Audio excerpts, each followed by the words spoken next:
that's the interrogation team, you have to seek permission. Is it clear to you? Hello? Oh, there is people in the upper region.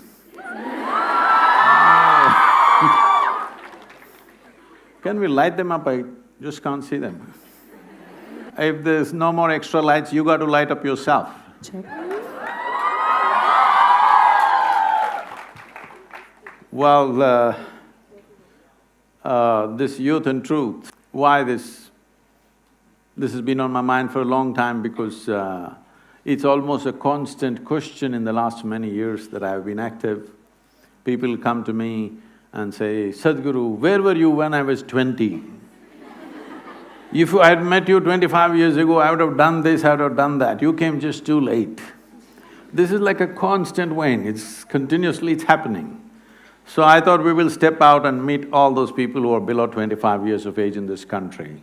And that's why the Youth and Truth. What we call as youth or what we call as life, essentially is a certain combination of certain amount of energy and certain amount of time. Time is slipping away for all of us. You do something, it goes away, you do nothing, it goes away, if you sleep, it'll go, if you're awake, it'll go. Time is rolling away for all of us at the same pace. And time rolling away is not about the clock, it just means we are ticking off life till the final tick, okay? When we are young, we don't really understand this, that we are at the peak of our energy only in that time that we call as youth.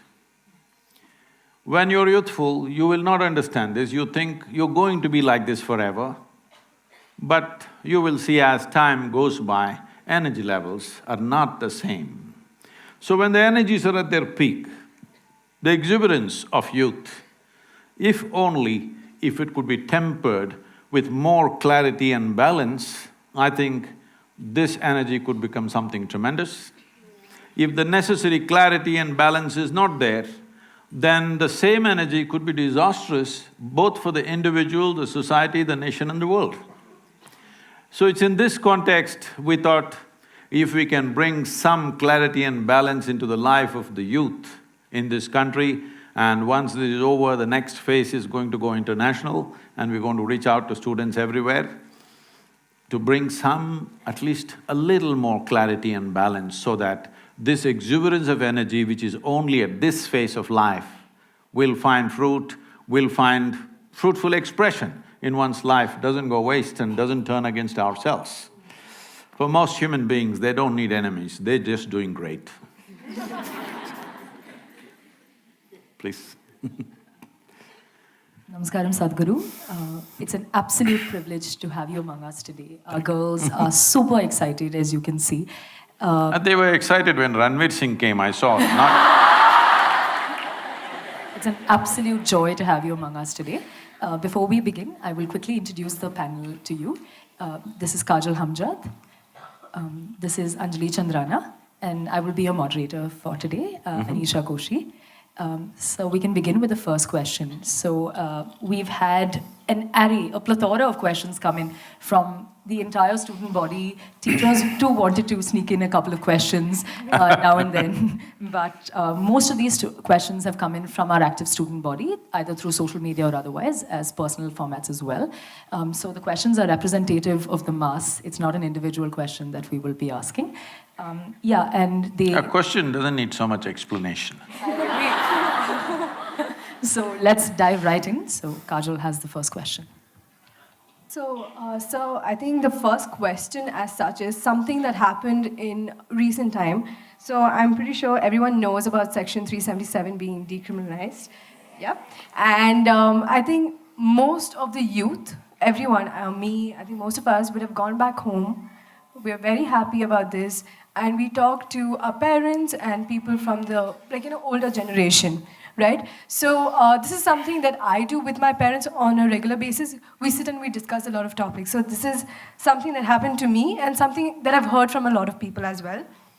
So when we discuss something like this with our older generation, they said, we are not going to debate with you as such, we're not going to impose our perspectives on you, but this is not accepted in our religion, right? So when I took a step back and I thought how difficult it would be for kids, for youth from the LGBT community to come out to their parents, and at the same time, when the parents pose this restriction that it is not accepted in our religion, how does a child and how does a parent deal with it?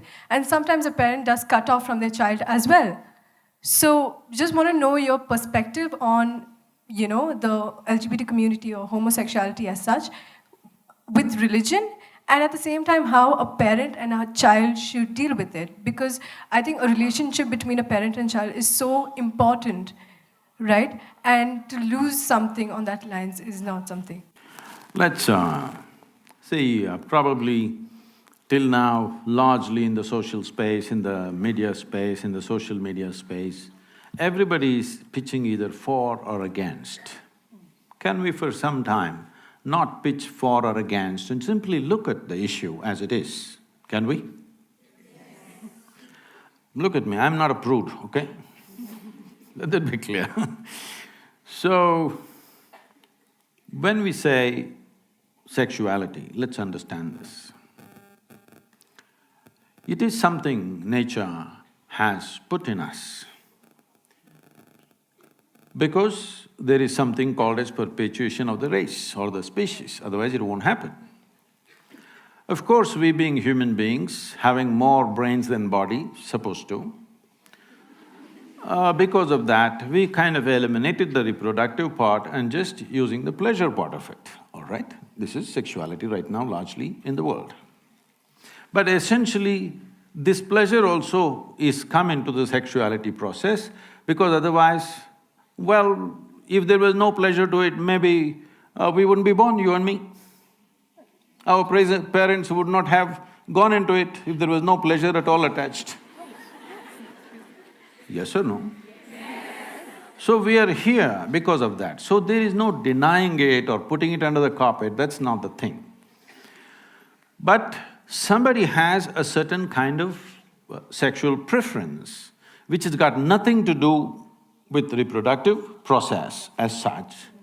It is their personal preference because every individual has the right to do whatever the hell they want to do with their body because it's their body. But if it is something harmful, you're going to cut your nose off or you're going to cut something else off, then maybe we will try to prevent you. But you're not causing any harm to yourself in that way, then it's your business as long as you do something in your private. Right now, the Supreme Court decision is just that what a person does in their private space is nobody's business. Government need not enter people's bedrooms, that is the law, all right? And I think it's right. But at the same time, why so many of you are upset about it or for it or against it is simply because there has been a campaign around the world. I'm saying the campaign should stop. There may be a few people who are oriented that way, leave them alone, it's their business, all right? Even if you're a heterosexual, you don't go about talking it on the street. Hello? You don't, isn't it? Because private matters must be handled that way unless you give some sanctity to this body. Please understand this. The fundamental difference between animal nature and human nature is this: we are doing the same things that they do. They earn a living, they go around, they reproduce, they die. We also do the same thing. We think a lot about it and we make a whole lot of fuss about it, but we are doing the same thing. Only difference is we can do all these things of eating, sleeping, reproducing, everything more consciously. Because of that, we hold ourselves little different from the other creatures. Otherwise, what's the big difference? You may think there's a difference, other animals are looking at you and thinking, what about you? Isn't it? So, this is the fundamental process. Now, individual people have some choices. I don't think it needs to become a national or international issue, it's their business, what they're doing. But at the same time, there is no need to campaign for it or against it. There is no need to campaign against it, there is no need to campaign for it. If you allow nature to take its course, the percentage of people who will fall that way are extremely small. But because of a whole campaign going on in the world, the number of people entering that space has become bigger, much bigger than what it should be. Having said that, your parents being upset about it or not coming to terms with it, if they're doing it for religious reasons, well, there may be a lot of trash in every religion, there is. But there is also some wisdom gathered over the times in every religion, yes or no? So this wisdom, some people are calling it religion, some people are looking at just sensibly and doing what they have to do. Some people read religious texts and come to this wisdom because they're not able to figure it out themselves. So do you have to agree with all the things that they say in the religion? No. But do you have to simply blanket disagree with everything? That'll be foolish. Because human experience cannot be thrown away, isn't it? Thousands of years of human cultural experience cannot be just thrown away. We have to take what is sensible and what is not. So when it comes to this aspect, they know the consequence of this. See, when you're at this age, the most attractive word is freedom. Hello? Well, I come from the 60s. You know what 60s? So, freedom is the word. In this… but since then I've looked at human mind in so many ways. The moment you utter the word freedom, people will end up doing freaky things. Because freedom is a consequence. It is not a thing that you do. See, freedom is not an act, freedom is a consequence of how I experience my life. Freedom comes out of a responsible existence. If you think of the consequence without taking care of the process, you will always end up as a disaster. I must tell you this. Well, at least 12 to 15 of close friends that I had when I was growing up, they all died before they're 35. Well, some of them, because we were living on motorcycles, they got killed on the motorcycles, rest drank themselves to death, others drugged themselves to death. At least 12 to 14 people who were very close to me, who were around me, all died before they're 35 because freedom. Do you understand? Freedom was the real thing. They became free and they became free. Death is definitely freedom. So, one thing that young people should learn is, don't utter the word freedom because freedom is a consequence. It's something that you have to earn. It doesn't come as a philosophy. In 60s, we thought it's a philosophy. If you live responsibly, you will see freedom will come. When I say responsibly, not in the sense of civic responsibility, if you retain your ability to respond to life without any prejudice, without any restriction, you will see you will become free. Your ability to respond, if it is unlimited, it is freedom, isn't it? Now, coming to this religious resistance, there's nothing religious about this. Sexuality is a biological process. Yes? The very fact that nature created opposites, it has some intention. Well, some people didn't take to natural ways, it's okay, it's their choice. We don't have to discriminate against them, we don't have to persecute them, we don't have to put them in the prison, definitely it's not necessary. But at the same time, it doesn't need promotion either. Now, when I say freedom and responsibility, this is like this. See, suppose you want flowers in your garden. If you sit in your garden and every day do flower meditation, flowers will not come. If you want flowers, you don't have to even think about flowers. You must think soil, manure, water, sunlight. Soil doesn't feel like a flower, manure doesn't smell like a flower, water doesn't look like a flower, sunlight doesn't feel like a flower. But if you take care of these things, flowers will happen, isn't it? This is the way life works. So, the important thing with our lives is, this is a very westernized approach that we are looking at the goal. We want the product, we don't want the process. No, if you're devoted to the process, if you're truly devoted to the process that you're doing right now, you will naturally do your best. Everything that you have, result will come or no? Result will come or no?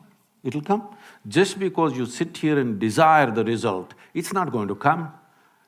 You will only have plastic flowers in your head. Flowers will not grow in your garden. So, this is a time of life. I'm surprised, like it's not just you, just about anywhere I go, young people are asking only this question. What this means is, they are trying to live too early. See, this is a time to grow, this is a time to enhance yourself, because your ability to enhance yourself and grow will not be the same after 10 years, believe me. Your ability to learn will not be the same. Your ability to grow physically, emotionally, intellectually and in consciousness will not be the same after 10 to 15 years' time. So this is a time to grow.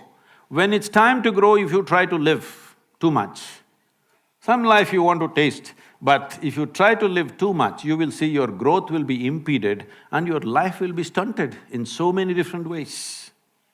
So it's very important young people focus on growth, because we are seeing this, like I've traveled across the United States, many of these universities. It brings tears to me when I see how it is. I'm glad, at least in India, most of the students are sober in the daytime. Really, I'm telling you, in top universities, daytime they're all gone. So we're becoming slaves of commerce. Because people have intentions to do their own thing, they're just enslaving the people, young people, because they want to sell their brand. Because it seems early age, if you get used to a certain kind of beer, that's what you're going to drink for the rest of your life. Yes, they have done research on this, universities have done researches on this, and they're supplying free beer in the school. Tell me, does it take a genius to understand this, that if I open a book which is of some complexity and I want to grasp this, if I'm intoxicated, can I grasp it? Hello? Does it take a genius to understand this, I'm asking? So, you don't have to… when your parents say something, they may refer to their religion because they think it's an authority. You take away the authority, just listen to the words. If it makes sense, do it. If it doesn't make sense, tell them politely, that's not the way it is with me, all right? All right, the next question that's come in from the students is internal and external validation. So let's take a decade back. The word peer pressure was the next big thing. Everyone said you shouldn't succumb to peer pressure, you shouldn't listen to what your peers have to say, they're probably ill-intentioned and ill-mannered. But we've reached a point where our peers don't have to say that to us anymore. It's internal validation. We do things to validate ourselves. And that's in some form or the other, way more dangerous than a peer telling us, because we can stop them. The voices in our head, we can't. So how do we sort of cope with internal validation? I think or the necessity for internal validation? I already said that most people don't need enemies. They're just doing great by themselves. Now, see, when you say you're a human being, also connected with the previous question also, because you're still not fully settled.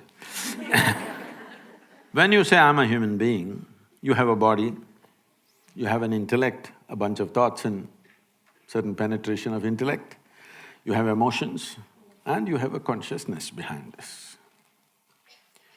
Suppose we were some other creature, let's say we were buffaloes, then body would be the most dominant thing in our life. Biology and body is the dominant thing. Mind, intellect, not that it doesn't have, it has its own mind, but small. Emotions it has, but still not as big as the body. Consciousness, it is not truly aware of. So essentially, body is the front end of a buffalo. What should be the front end of you among these four things? The mind, of course. No, that's why it's a mess. Don't do guesswork, tell me. I would go for the mind. The mind for If you say the thought process, thought process, yes. see, your thought is a consequence of the data that you have gathered, isn't it? Yes. In this many years, I will assume you're 18, okay, just for safety, for my safety. In this little bit of time that you have, from birth to now, whatever data you have gathered, permutations and combinations of that is what is coming out as thought process. Thought is not coming from somewhere else. Yes? Only from the data. Do you believe you have all the data that is necessary to know the nature of your existence, the cosmos and the beginning and the end of everything? No. Whatever, if you've read the libraries of the world, still what you have is a minuscule. From this minuscule, you generate thoughts and you say, that should be the front end of your life. This is a European ailment. It's the Europeans who said thought is everything. You know Descartes is? Yes. You are not philosophy, right? What are you? Science, okay. Avid philosophy. Okay. Descartes said, I think so I exist. I'm asking all of you, is it because you exist you may think, or because you think you exist? Which way is it? Because you exist, you may think. Because most people are in a state of mental diarrhea all the time, they think thought is an eternal process. No. See right now, if my hand starts jumping all over the place, what do you think? You think I have an ailment, isn't it? So if your mind starts jumping all over the place, what should I think? You have an ailment. Only thing is, everybody is like you only. That's how everybody is, so it looks like normal. That's how it is in an asylum.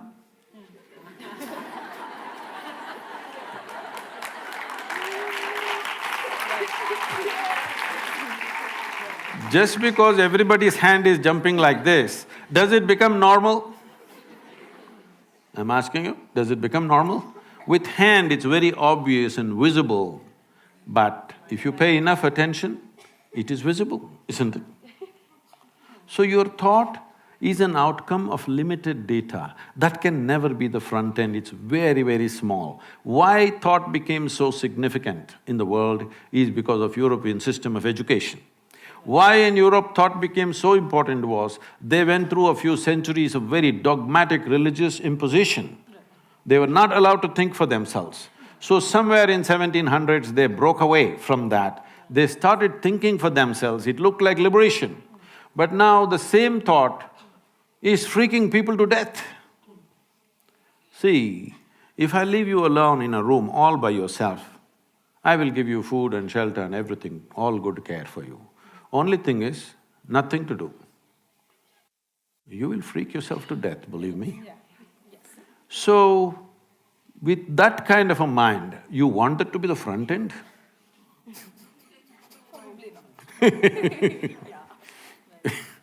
So, thought is a very, very limited thing. In the yogic culture, there is no significance to thought. We don't care what you think and feel. That may sound a little abrasive, but why I'm saying this is because we know what you can think and feel. It does not mean you are ever exploring anything new with your thought. You're only recycling the old data bin that you have. Endless recycling of what you already have. Nothing new will ever happen. This is why societies are going on talking the same rubbish forever. Centuries after centuries, they're discussing the same damn thing. We still can't figure out, well, the most fundamental thing, the biology, sexuality, we can't figure it out after millions of years of existence because thought-based. If you pay attention, simply you know what it is. You don't have to think about it. Only because we're thinking about it, it's getting all distorted in the mind. Otherwise, biology is quite clear-cut. There is no need to exaggerate it, nor to… Yes, there is no need to play it up or play it down, it is there to the extent it is there. In different creatures, it's at different levels. In different human beings also at different levels, you just do it, leave it at that level. It's just one more aspect. It's a physical platform for our existence, biology, isn't it?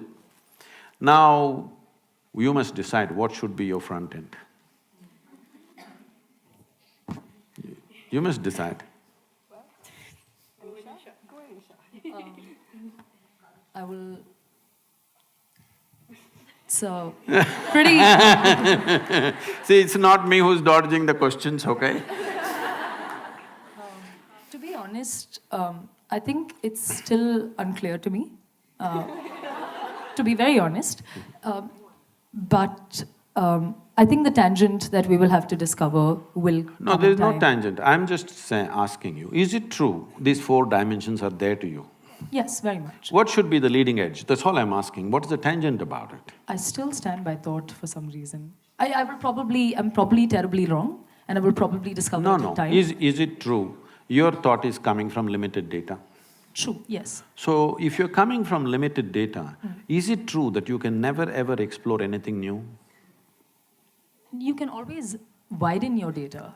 You can always go out there and learn and study. That is That's experience. See, correct, please yes. understand, life is happening in three fundamental dimensions. Why in this culture all this Trishula, Trikala, Trinetra, all this three is, because essentially your life is happening like this. There is memory of the past, there is experience of the now, and there is imagination of the future. These are the only ways life is happening. But people can sit here right now and suffer what happened 10 years ago. Yes. You can, you also can. And people can suffer what may happen day after tomorrow already. Yes, exactly. So if you're suffering what happened 10 years ago or 10 days ago, what happened 10 years ago, does it exist right now? No. So you're suffering that which does not exist. Please, psychologist, please tell me, if somebody is suffering that which does not exist, what's the terminology for them? I'm like, you tell me. No, I'm only asking for technical terminology. If someone is suffering that which does not exist here, what is the term, psychiatric term?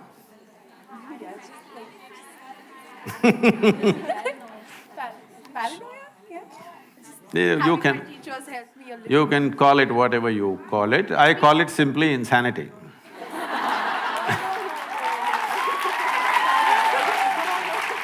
No, that is a very strong word because it'll not help your practice if you call people that. But the fact is, if I'm suffering something which is not here, it amounts to insanity or no? Yes. So if I am suffering what happened yesterday or what may happen day after tomorrow, I am suffering something which does not exist, isn't it?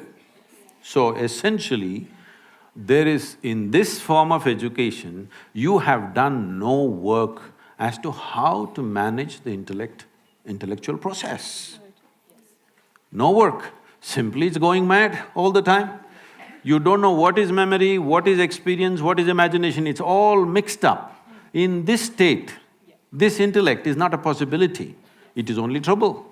I must tell you this, 4 months ago, I think 4.5 months ago, a television anchor in Andhra Pradesh, a 34-year-old woman, she jumped off the 5th floor and killed herself. She left a note saying, "Nobody is responsible for my death, my brain is my enemy." Can you beat this?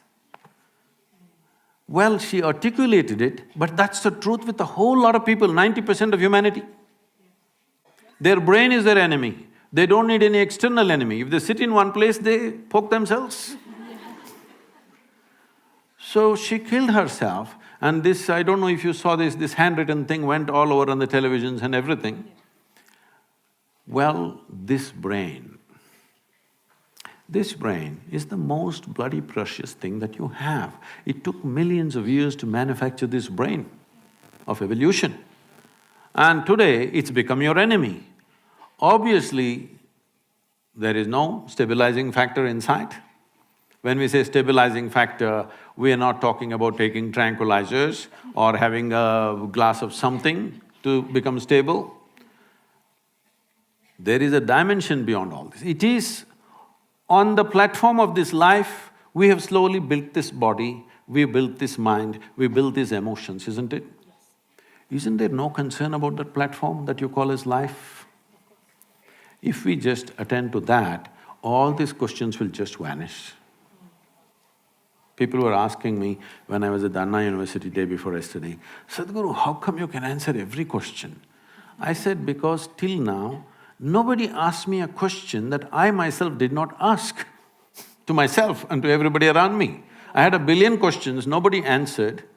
Then I realized the questions are all coming from a wrong perspective. Because there is no profound experience of life on the surface with information that I have, I am manufacturing questions and questions hung like a dark cloud around me when I was young. So I said, till now nobody has asked a question that I myself did not raise. But why? If I raise the question, the next generation is raising the same damn question, that means we are not learning a thing from each other, isn't it?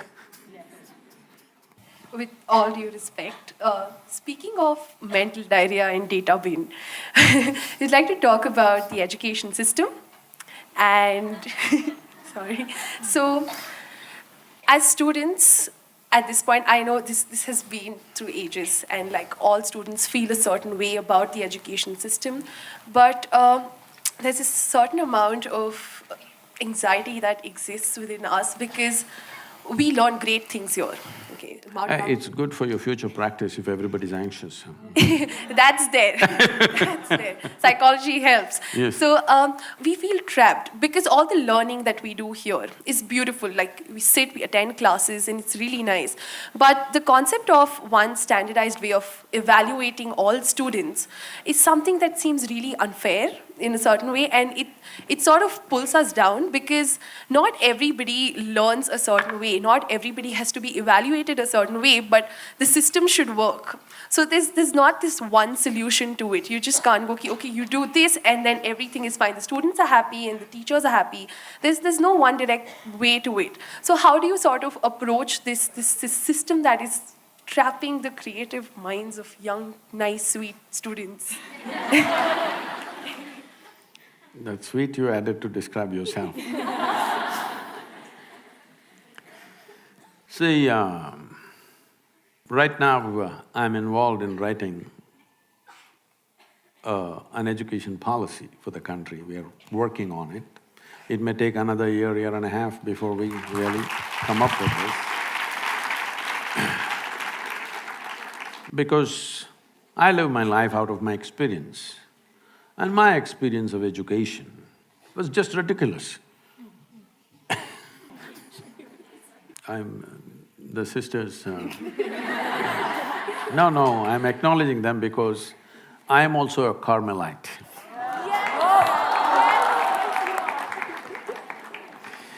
One year, on my second standard, I was in the Christ the King convent, and in my seventh standard, I was in my Nirmala convent. No school would keep me for more than 1 year. Because I never understood, why the hell am I going to the school? Nobody explained to me. It's very… please, whatever I say, please, I want you to listen to this carefully because it could be misunderstood completely. Because when I was 4.5 years of age, one thing struck me, that suddenly I did not know anything. I do not know anything means I do not know anything at all. If somebody gives me a glass of water, I do not know what is water. Well, I know I can drink it, I can use it, I know how to use it, but I don't know what it is. So I keep staring at the water for hours on end. Well, actually the fact is, even today you don't know what is water, if you really look at it. We know how to use it, we know how to destroy it, but we don't know how to… what it is really. With all this scientific exploration, we do not know one single atom in its entirety. We know how to break it, fuse it, make a bomb out of it, all these things we know, but we don't know what it is. So if I found a blade of grass, I'm just staring at it for hours. If I sit up in the night in the bed, I'm simply staring in the darkness. My dear father, being a physician, started thinking that I need psychiatric evaluation. You're just too late. My problem was, I look at this and I don't know what this is. They're asking me to look at that. I just cannot shift my attention, I'm just looking at this. In this condition, they sent me to school. My mother said, don't look here and there, pay attention to the teacher. I went and looked at the teacher. Absolute attention to the teacher, the kind of attention they'd never received in their life. Many things happened in this, I don't want to go into the detail. When about 9 years ago, this school where I studied for a couple of years, that's the only school where I stayed for 2 years. So they came to invite me for their 125th anniversary. I said, see, why me? I was not just a not good student, I was not even a student.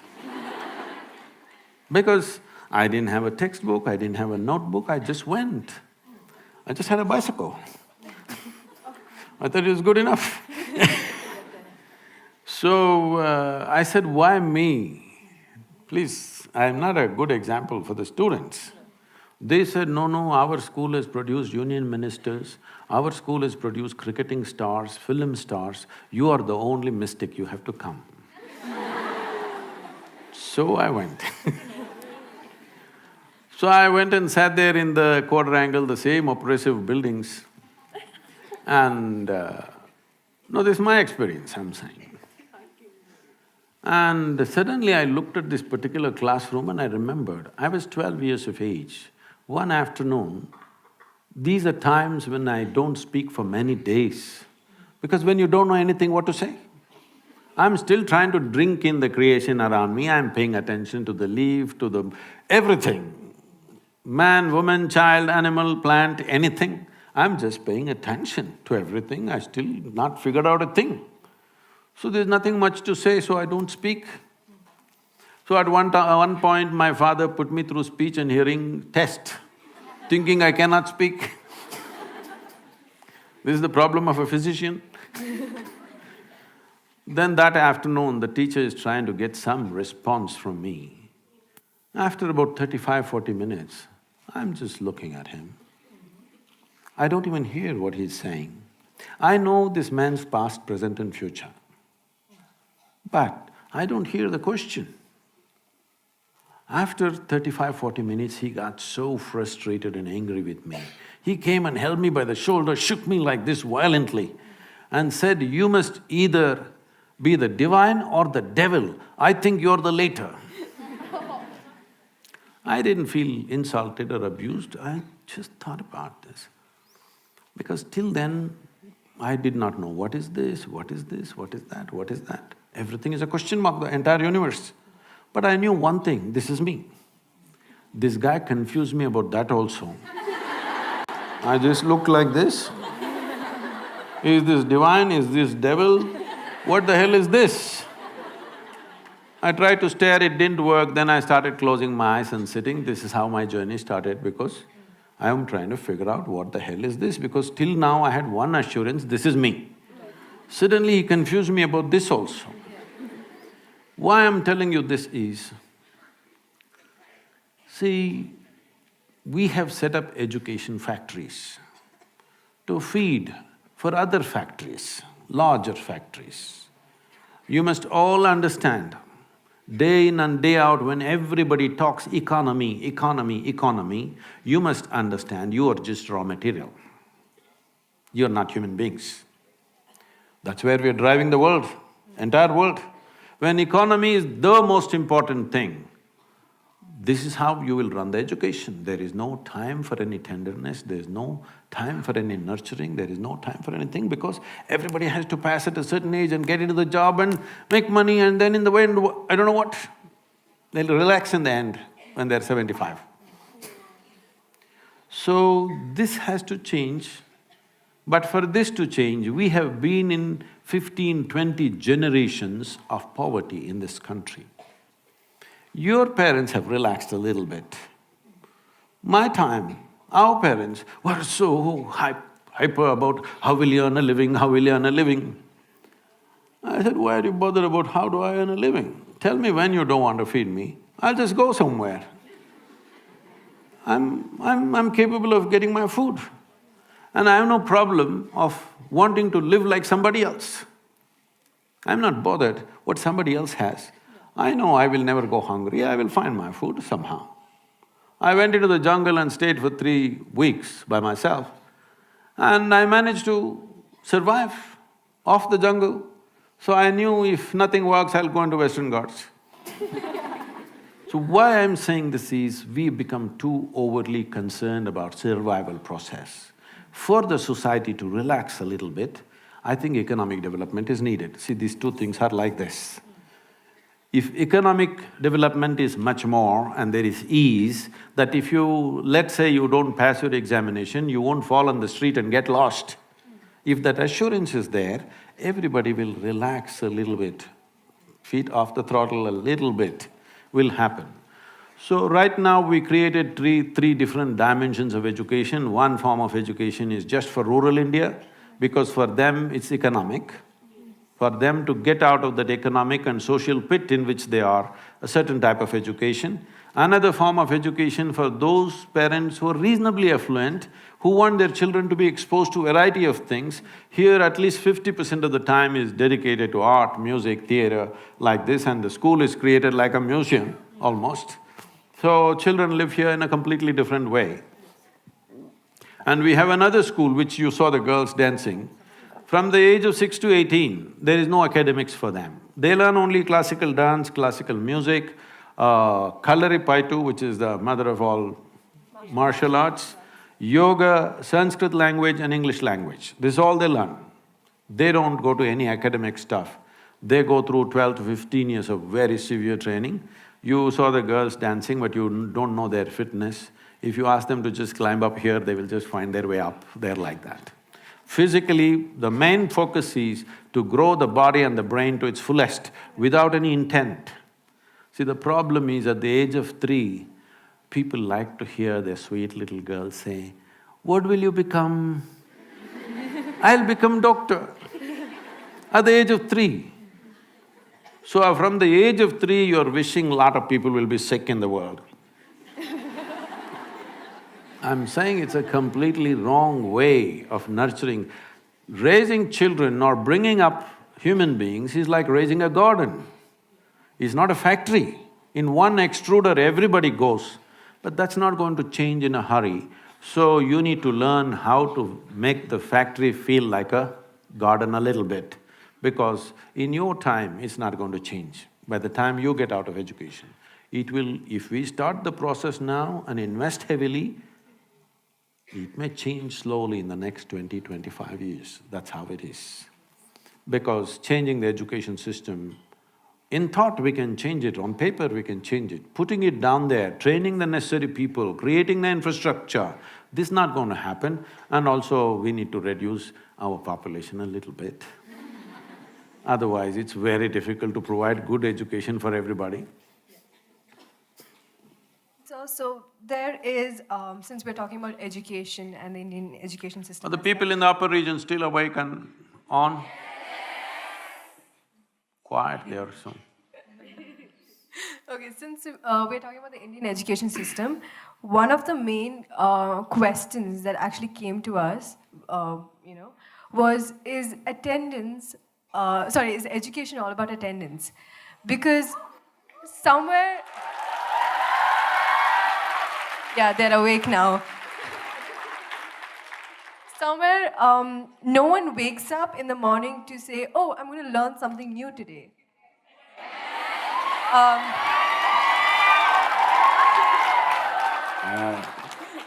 She wants to become a star in the college.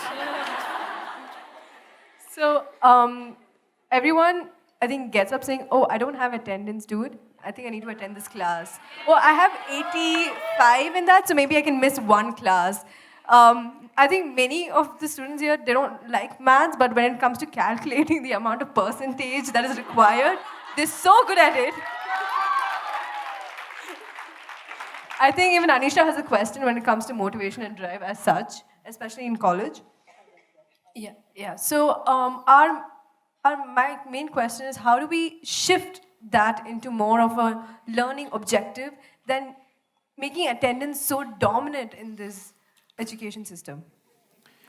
I don't want to share my experience of attendance. What happens with the student body at large is the drive to learn or the drive to acquire knowledge has died down somewhere. So I think this is a question from the student government itself, because we as an organization, as an institution, I think… You're trying to win the next election also. Won it already. So what happens with a lot of the students in college is we provide them with all of the avenues that they possibly could ask for. The best associations, the best teachers, the best outlook, the best reach, opportunity, name it, and we've given it at some level. But the drive to get them to actually do it, or the drive to get ourselves to actually pick ourselves by the feet and say, this is what I want to do, I want to make use the whole potential of what I've been given. How do we accomplish that? Because I think there's a stage of stagnation. We hit a plateau by third year and we've declined. So how to overcome that stagnation? See, as you have been pointing out, as students everywhere, and it's not that teachers and establishment doesn't know about it, they also know. One thing is the massive size of the student body. It's not a small number to experiment and change this and that, it's massive. And if you make any changes, the loopholes that arise in the new system, everybody will exploit the loophole.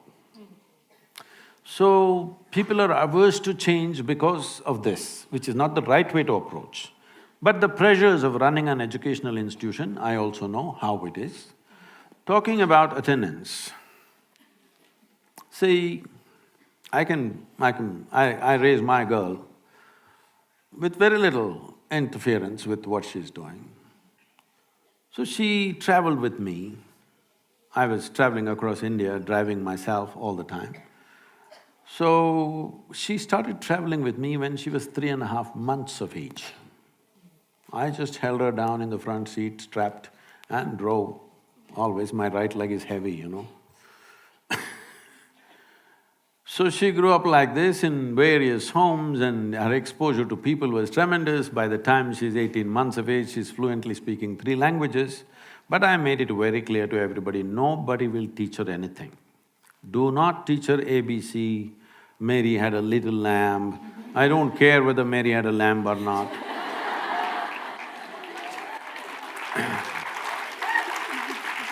So, I made one rule, you can play with her, you can do whatever, nobody is going to teach her 1, 2, 3, ABC, nothing. No rhymes, no nothing.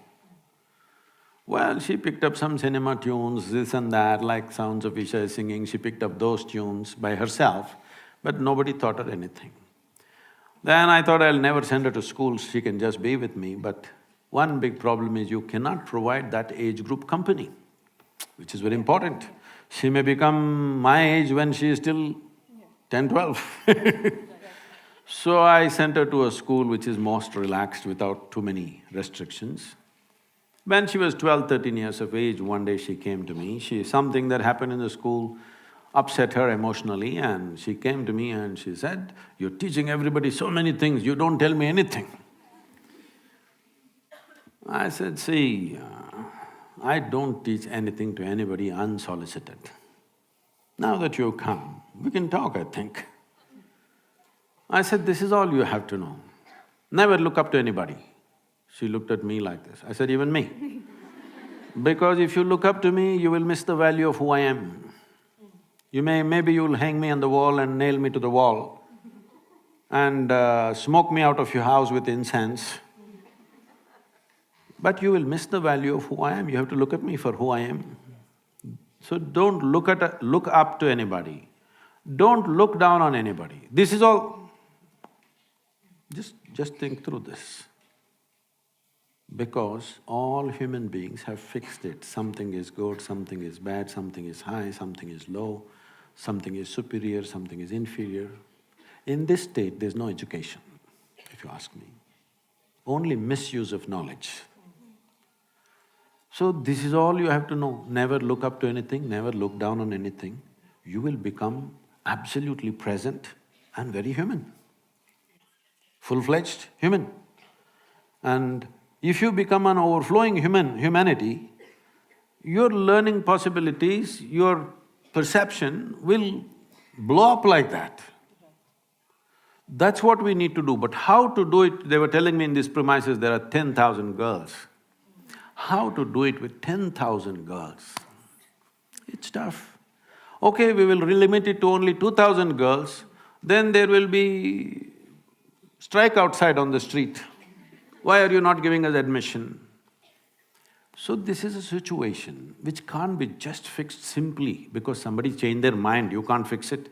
There is a very complex reality there. So for yourself, we can do this, maybe, I don't know, from the student union or from the teacher's side. If we can identify responsible students, responsible need not necessarily mean obedient. Responsible need not necessarily mean they're getting 98 marks in where they should only get 60. So, responsible is different. All I'm saying is, if all of you girls assure the management that our time in the college, don't compel us to just necessarily sit in the class, but these 7 or 8 hours we have, we will stay focused on something.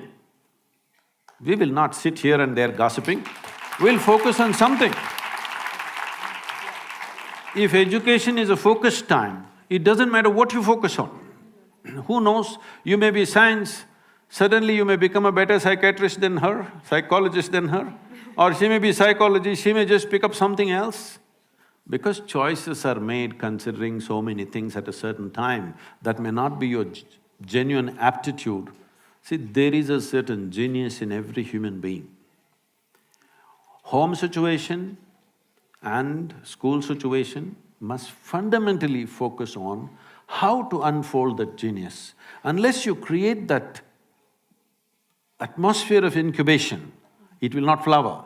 Believe me, 99% of the human beings on this planet live and die without ever touching the inner genius that they hold within themselves. It is not just about them, what a loss to humanity. This is why the same stupid things are being debated for thousands of years, because human genius doesn't open, bunch of idiots. Yes, talking the same damn things forever as if it's something else. What every other creature with a millionth of your brain knows, human being is struggling to figure out. What a grasshopper knows, you're struggling to figure it out. This is not fair. Hello? This is not fair to humanity. I want a higher opinion. Hello, all of you.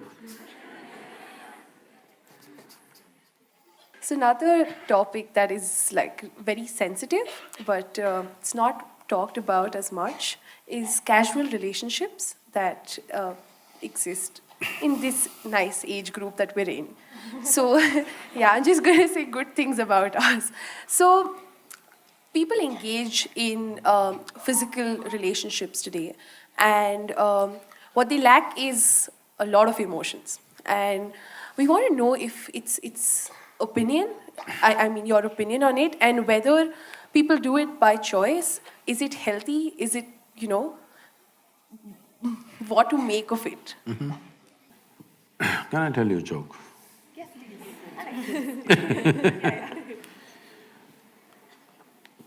There was one Mrs. Bhatia. No Bhatias? I could change the name. There was one Mrs. Bhatia who was having her 50th wedding anniversary. They had a wedding anniversary and the next day she filed for divorce. The judge saw the divorce petition. He was also a good family friend. So he called her and he said, "Why you want to divorce your husband? He's such a sweet little thing. Why do you want to divorce him? On what grounds you want to divorce him?" She said, "He's not been faithful to me. He's been cheating me." How do you come to this conclusion? Just yesterday you had your 50th wedding anniversary, you were fine yesterday, how do you conclude this? I got little nostalgic and started flipping through the photo album. Then I saw none of my 5 children resemble him.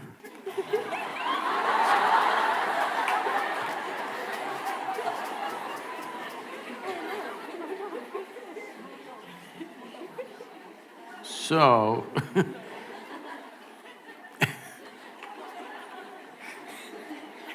so right now, do you remember how your great-great-great-great-great-grandmother 10 generations ago looked like? You don't. But her nose is sitting on your face right now. Your body remembers, yes or no? Your body remembers even the skin tone of your forefathers 1,000,000 years ago, it still remembers, not forgotten.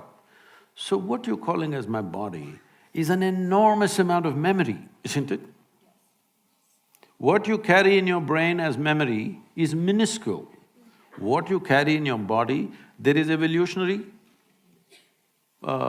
memory, there is genetic memory, there is karmic memory, there are articulate and inarticulate levels of memory. There is so much memory. You think you know how to walk right now, please understand, only because your body has built up that memory. If your body forgets, you won't be able to walk. So, the amount of memory for every simple thing that you do, you know what to eat, what not to eat, how to eat, you must put it in your mouth, not in your ears. This may look funny, but you would not know if you don't remember. So your body is a repository of tremendous amount of memory and it's picking up all the time. If you walk from here to here, there may be 50 different kinds of mild smells. You may not consciously notice, but the body is picking it up and it recognizes. All the time it's recognizing, that's how you know what is good smell, what is bad smell, this is this smell, that is… You recognize the different aspects of sound, smell, this, that, because constant recognition is happening. So this body memory, traditionally in this culture, we call this as runanubandha. That means physical memory that you build. You can either consciously build your physical memory or you can simply take in wild amounts of memory and go through lots of physical confusion. So wherever there is impact, I don't know if you still have these things, maybe in your generation is gone, but still there will be people in Bangalore city. If you ask them to… if you try to give them salt, they won't take it, they'll say, keep it there. If you try to give them sesame seeds, they will say, please keep it there. Because they have recognized many substances which can easily carry your memory and it will become mine if I take it. So I don't want to take in memory. This is the reason why generally in this culture, touching each other, shaking hands, these things are avoided. We touch our own 2 hands and do namaskaram because we don't want to go on picking up memory. Because if I as much as touch this memory, it remembers. You try this with 4 of your friends, you touch their hands. Don't try to consciously remember, every day touch their hands, forget about it. Tomorrow, if that person comes and touches you, you know it's this hand, isn't it? So the body remembers, it's not the mind. The physical body remembers, this is called as runanubandha. When there is a sexual interaction, or there is any kind of intimacy which involves thought, emotion and body, the amount of memory that is left in your system is very big. It is from this context they said you must keep this as simple as possible. There are other aspects where in certain tantric process and all they're involving, they are preparing themselves for years to distance themselves from the body in such a way that the body doesn't pick up anything from anywhere. This is being done like a sadhana, not as sexual promiscuity. So, the question is not of morality, the question is of what is it that you want to do with yourself in your life. If you want to be in such a way that in your life, your inner intelligence will be the most dominant thing in your life, not your physical body, then you must keep the body's memory as simple as possible. This is why simple types of food, people go into very simple kind of food, not complicated. Even now, I eat one meal a day and I eat only one item in the meal. I won't eat 10. I may eat all of those things another day, but today I'll eat only one item because it makes a huge… Just experiment and see, don't go by what I'm saying. Just experiment and see, especially when your examination time comes, eat simple food and see what a difference it makes for your intelligence, how it functions, how alert you are, everything. So, what is it that you're trying to build yourself to? Do you want to build yourself to be a sexual supernova or… No, I'm saying some people may have that intention, that's up to them. But what is it that you want to do with your life is something that you must decide. If you have decided that, it's very, very important that you don't unconsciously pick up enormous amount of memory because this will lead to… Later on you will see, it'll become very difficult to remain peaceful and joyful in your life, no matter what good things may be happening. Simply because there is confusing memories in the system. When something else of similar nature comes, the body goes into a turmoil of confusion. It may not translate into your mind. Just physically, it will go on. So, it's a choice that one has to make. It's not a question of morality, it is a question of living sensibly.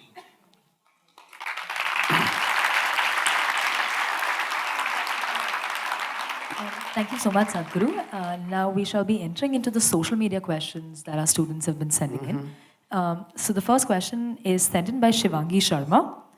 Lots have been spoken or debated about feminism. Girls are doing different things in the name of feminism.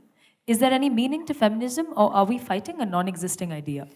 See, there is a meaning to equal opportunity for all human beings.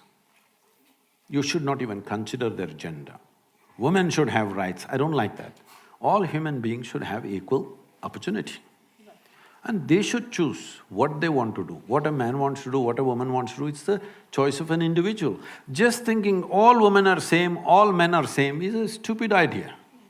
The requirement is not the same, the drives are not the same, and the aspirations are not the same.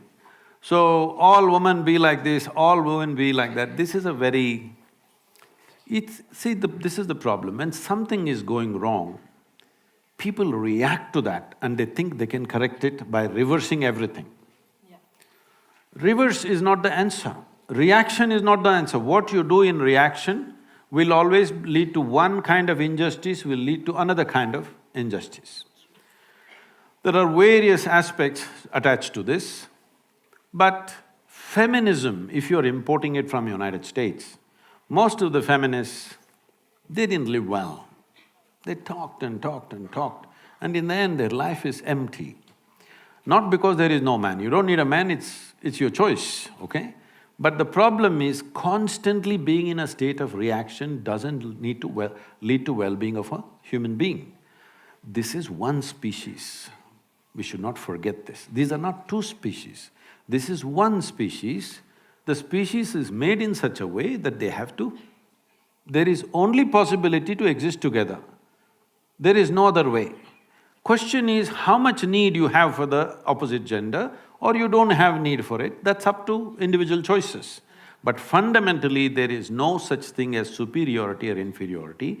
Once again, this superiority business has come, or this male domination has happened in various societies. mainly because we made economics the most important thing. Money is the only value. Now, the go-getter in the family is the only value. Let me share this with you.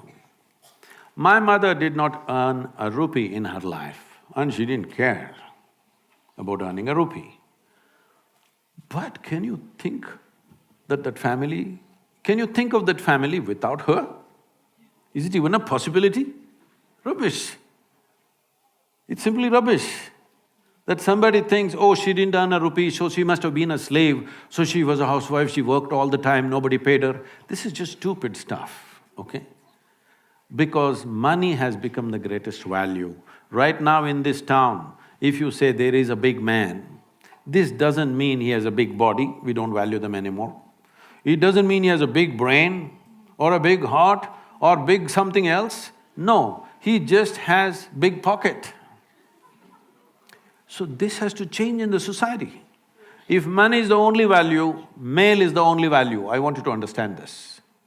Today, in the name of feminism, unfortunately, a whole lot of women are desperately trying to be like men. It's not so much in India. If you look in, business districts of United States and UK and other places, I feel terrible for these women. All the time they have to be in a certain way. It is so hard to be a woman in the Western country these days. At one time it looked like freedom. You will see it is so extremely difficult to be a woman because she has to be always balancing on four-inch heels, and she has to be dressed like this, and she has to carry these bags like a man. Everything, heavy bags and computers and going here, going there, just doing the same stupid things that man is doing. This is all about how I earned a few dollars more than another man. This is just a stupid way to structure life both for a man and a woman. And for a woman, it will lead to lot more suffering. Today, over 40 years of age, I think over 45 years of age, 42% of the women in America are on some kind of antidepressants or something else. This doesn't speak well, this doesn't show that it's worked, isn't it? Well, exploitation comes. Whoever is powerful tries to exploit. See, you must understand it's not about a man or a woman. Whoever has the power tries to exploit. People are not trying to exploit the woman. They will exploit another man also. A child… Why children are beaten in this world? Simply because they're small. Hello? If your children were bigger than you, would you beat them, I'm asking you? So, anything that is weaker than you, somewhere you think you must exploit. If this has to go, the front end of your life should be your consciousness. Why consciousness is? See, when we sit here, your body is your body, my body is my body, 100%. Till they bury us, we don't understand it's the same stuff. Yes? When they bury us, we get it, it's the same soil. But right now, this is me, that's you, 100%. Now you are very cautiously agreeing, disagreeing, because your mind is your mind, my mind is my mind. Yes? But when it comes to life, there is no such thing as your life and my life. There is just life, this is a living cosmos. You captured a little bit of life, I captured a little bit, somebody else captured a little bit. But it's like blowing soap bubbles. You blew soap bubbles when you were young? Yeah. So you got only this big bubble, somebody got this big bubble. Same soap. Everybody has air in the lungs, but one person gets this big bubble, another person gets this big bubble. Why do you think? Certain level of attention, isn't it? In blowing a simple soap bubble, there is a certain methodology and a technique to it. Now you filled up this much, poop, it went. Then you can't say, this is my air. There's no such thing. So similarly, as you sit here, there is your body and my body, your mind and my mind, there's no such thing as your life and my life. If you put that as the front end of your life, all these discriminations, prejudice, nonsense, your body will not work against you and anybody, your mind will not work against you or anybody, your emotions will not work against you or anybody, because it is the identity which decides how your mind functions, isn't it? Right now this feminism is coming from, I am identified as a woman. No, physically you are a woman, it's fine. 50% of the population should be women, always. Always it should be. That is good. But your identity need not be 100%. You are identified as a woman at one level, but your identity need not be 100% with your female body, because this means we are identifying with body parts. If we must identify with body parts, why choose reproductive organs? At least choose the brains. But brain is my enemy.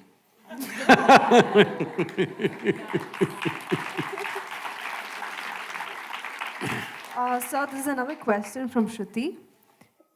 This question is for Sadhguru, the style icon. Nowadays, fashion is a multi-billion-dollar industry. At the same time, in the name of fashion, really unappealing gross trends also come out. In the name of fashion, are crossing a line, and how do we identify the line? Are we crossing the line, and how do we identify the line? The first sentence, withdraw that one, huh? I'm not a style icon or something. See, for those of you who do not know this, the third largest polluter on the planet is fashion industry right now. It's estimated across the world, compared to how many clothes, how much clothing our grandparents had, how much clothing we have is on an average 5 times more. All of you seeing that, isn't it? They're saying by 2025, that will double, that means we'll be 10 times more than our grandparents. Out of this, all this cloth that we are wearing, 98% of it is now synthetic fiber, only 2% is natural fiber. Out of this, 95% is polyfiber.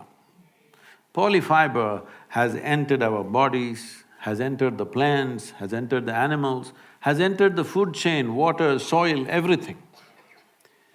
This is one thing that's gone under the radar. Everybody is trying to shoot at that little plastic bag, which must be done, of course, but the polyfiber cloth is the largest polluter which is going under the radar. It is sitting on our clothing, on our bodies, constantly polluting everything because the micro polyfiber is just getting into everything. There are no poignant pictures of a turtle being trapped in a plastic bag or something like that, but we are all those turtles stuck in these things. So one of the things that we are doing is, as you know from your history, that India was the greatest supplier of textiles to the rest of the world at one time. 60% of the world's exports was Indian textiles 300 years ago. It was systematically destroyed during the British era. Over 3 to 4 million people died in about 50 years simply because the industry was systematically knocked down. And that's one reason why when the English left, nearly 91 or 92% of the people were in agriculture, because all these weavers went back to agriculture just for sustenance. That is why such small holdings all over the place and agriculture being in such disarray, one reason is because of destruction of handloom industries. To a point where one of the Governor-General said, the fields of India are bleached by the bones of the hand weavers in 1860, because millions died. So having said that, we still have the skills. India is poised, if we do the right things, to be able to clothe the world once again in a sensible way, in a natural way. And in the sense, this can be economically fantastic. We could completely stop farmer suicides and the distress of the farmer, if part of the agriculture is towards generating natural fiber. We have various natural fibers in this country. Fortunately, I'm seeing the more high-end fashion designers. Recently, I don't know if you saw, we had conversation with Sabyasachi, and people like this are promoting natural fiber. Well, now that you called me a fashion icon, let me admit this. In the month of October, we are having a fashion show in New York City. Woo! This fashion show, I'm not going to walk the ramp, okay? This is not about showing the apparel, but this is about exposing the top designers in America to Indian textile, the fabric. So 30 varieties of fabric we are already have already transported to United States, it's waiting there. We're going to display this and give this material to them, of some part of it free of cost, so that they can try what they want. And to promote this, this could be a game changer for India's economy. It need not necessarily be handloom, even if it is machine woven, but natural fiber. If natural fiber comes back, there is no other nation on the planet which has the skills that we have. Over 120 distinct varieties of weaves we have in this country. Nearly 50 of them will die any time in the next 10 to 15 years, because only one old person, one little couple are doing something, their children have become software engineers. And it will die in the next 10-15 years unless we revive, because we must understand this. I don't know if you've ever been to a handloom weaving thing, have you been there? Yeah. In Bengaluru, there's a lot of silk saree weaving, you must go and see. At one time, my father believed that I will go into this because the larger family was involved in silk weaving. So I went there to see, I was just 17, I wanted to see how they do it. I was, cocky and like that. He's working on the loom, they're weaving a silk saree, he's just doing I think, at that time I think I'm smart, then I realized that's different. And I'm paying full attention and looking. Simply he's doing this, simply one flower opens up in the cloth, another flower opens up here, geometrically perfect. If you have to put this into your software, it will take so much effort.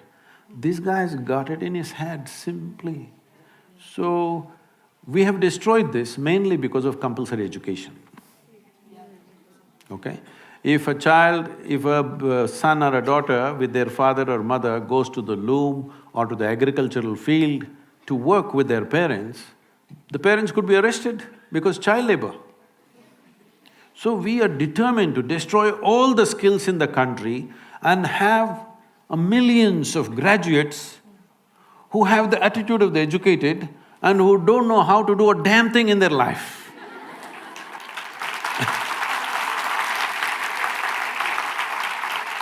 So, we push the education system towards only 50% of the time that you spend in the school should be academics. Rest of the time in villages, agriculture, craft, music, dance, folk arts, many things. For the first time, the central government announced about a month ago, 50% of the time is academics. But to implement that, it'll take… the speed at which we move, it may take 10-15 years, because infrastructure, training, you need teachers and everything. So coming to fashion, I think all of you must be style icons in some way. That means you're not just imitating some rubbish that some model or somebody does, something that fits you. Because each body is made differently, there is a certain way to arrange the aesthetics for your own self. For your body, and style is also for your mind and emotion, isn't it? Not just about your body. So it must arrange itself like that, and please, maybe right now it's not possible for everybody, at least one day in a week, please wear natural fiber. Many farmers will not die if you do just this one thing. At least one day in a week where natural fiber, you may save many farmers' lives because this will be a steady market. If you grow more vegetables, it goes on the street. If you grow less, it's always a struggle. But if part of it goes into producing natural fiber as it used to be in this country, we were the largest cotton and jute manufacturers in the world, but all wiped out. Time to get it back.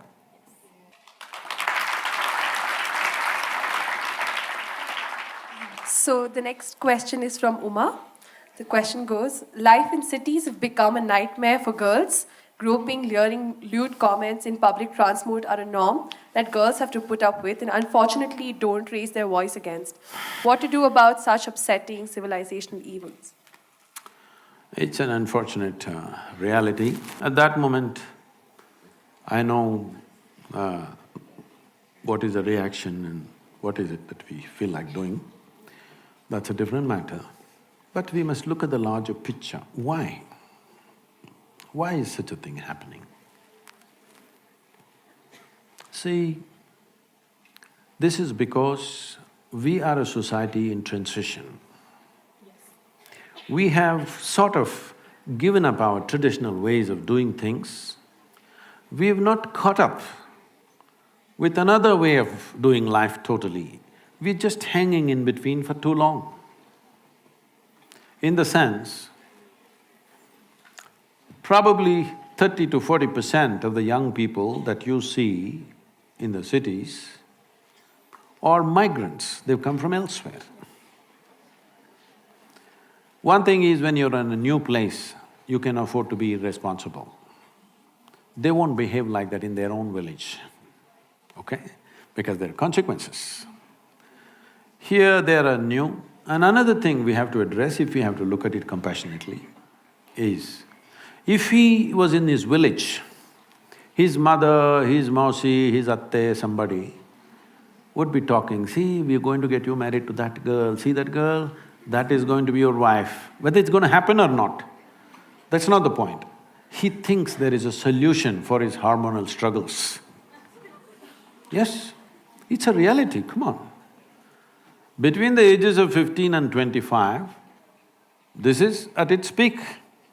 So, even if there is no physical solution, there must be a solution in thought and emotion that he knows that, this year you're going to get married, no, this year the crop is not good, okay, you'll get married next year, they may postpone it 5 years, but he is living in that comfort that there is a solution for him. You take that guy and transplant him into Bengaluru city. He's just a wild creature. He's living somewhere, 10 people in one room. Daytime one set sleeps, nighttime another set sleeps in the same room. That's a living conditions, I'm saying. And there is no family, there is no any kind of balancing factor in him, there's no society for him, it's just dog-eat-dog world for him. And for his hormonal stuff, there is no solution. Nobody is telling him that girl is for you. His mind is going crazy. He watches movies, these days pornographic stuff is all over the place, he's watching it on the phone. So he thinks this is what every girl wants. He is unable to think beyond that, you must understand his problem. See, first of all, what puberty or adolescence means is, see, when you were, let's say 10, 12 years of age, you looked at somebody, they were just fine. Suddenly you became 14, 15, your intelligence got hijacked by your hormones. You look at somebody, every bump on their body looks like a world by itself. Yes, this is the reality.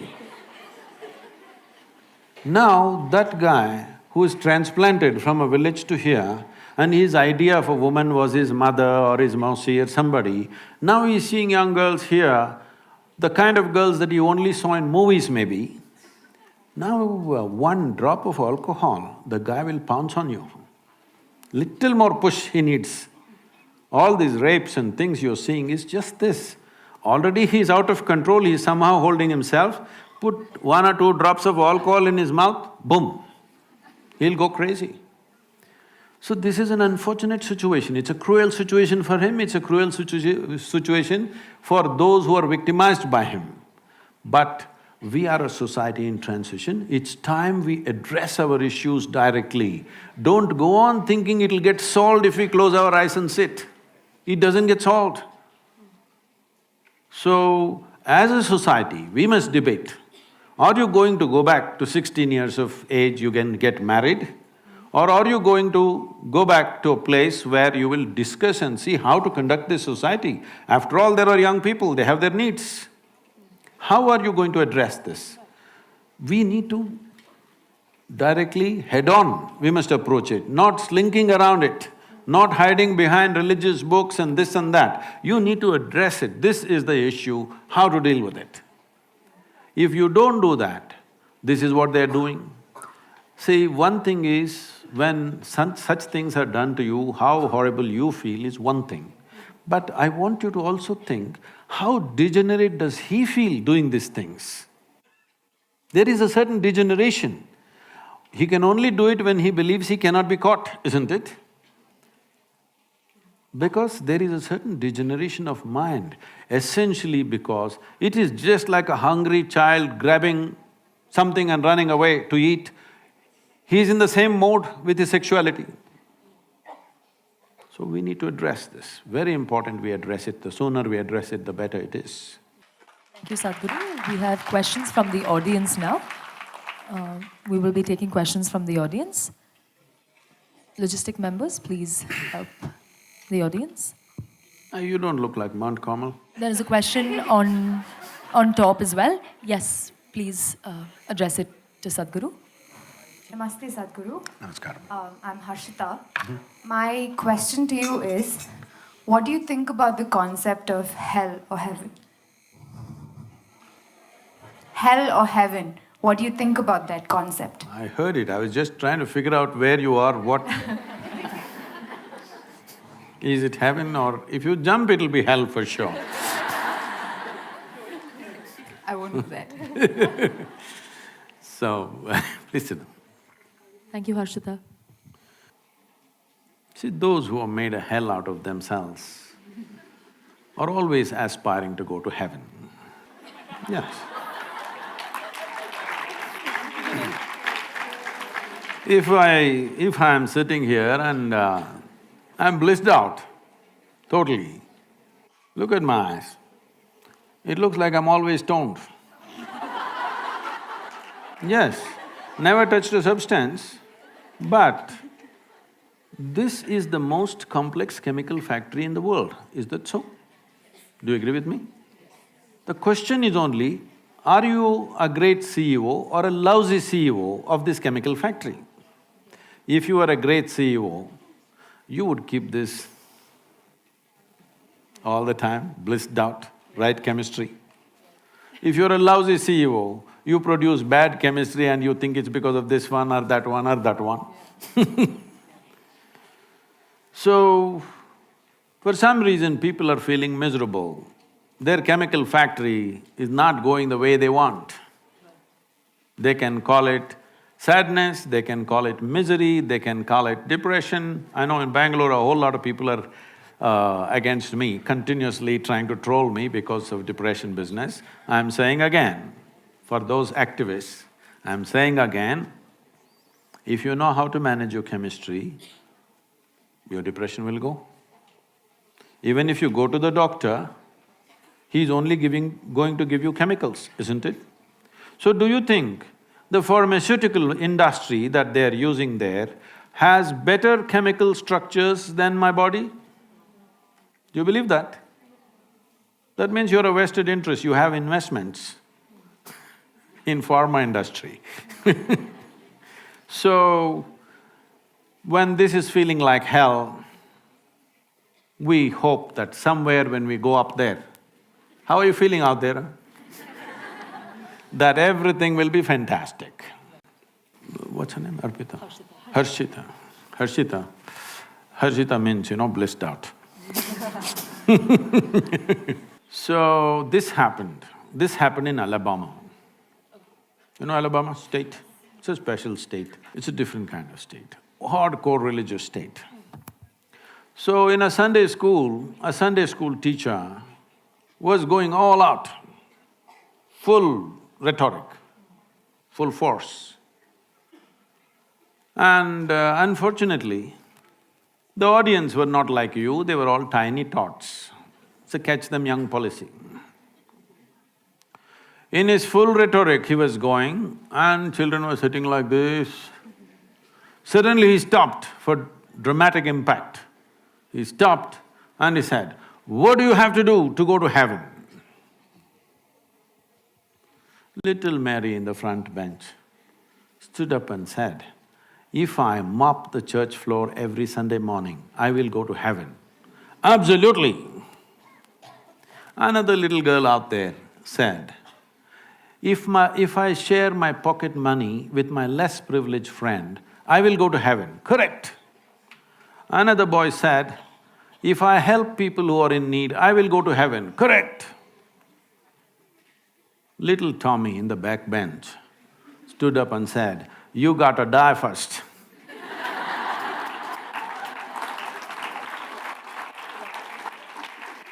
Well, that's a qualification. If you want to go to heaven, you got to die first. So when you die, depending on your culture, we will either bury you or burn you or cut you and throw you to the birds. Yes, one of these things we will do, depending on your culture. So one thing is very clear, you will put your body back into the earth and it's a very eco-friendly thing to do. If you've not done anything in your life eco-friendly, that is one act which will be good. You should not take your body and go. You must put it back into the earth because this belongs to the earth. So you left your body and went to heaven. You know what is in heaven, Harshita? No? You know? Okay. So, what is in heaven? In Hindu heaven, food is very good. If you are a foodie, you must go to Hindu heaven. Nala himself will cook personally for you. He's the greatest chef. If you go to another kind of heaven, white-gowned ladies will float around in the clouds. If you like that kind of ambience, you go there. If you go to another heaven, you will have virgin problems. If that's what you're looking for, you go there. But you went there without the body. What do you do with good food and virgins, I'm asking? Hello? You don't have a body, these are all bodily problems, isn't it? No body, what do you do with food and virgins? In the Hindu way of life, there is a thing, up there in heaven, there is an Akshaya Patra. How much ever you eat, food will always be full. Well, when you go without a body, food will always remain full in the vessel. And they will always remain virgins.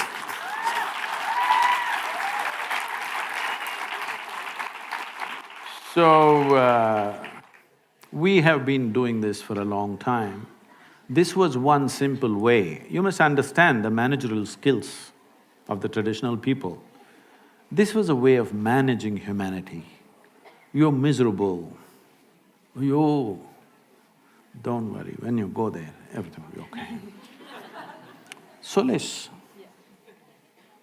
So if it is a psychologist saying these things, it's okay. But you really made them believe everything is going to be better somewhere, you can mess up your life here, that's not good. Somebody is in deep state of suffering, don't worry, when you go and sit in God's lap, everything will be okay.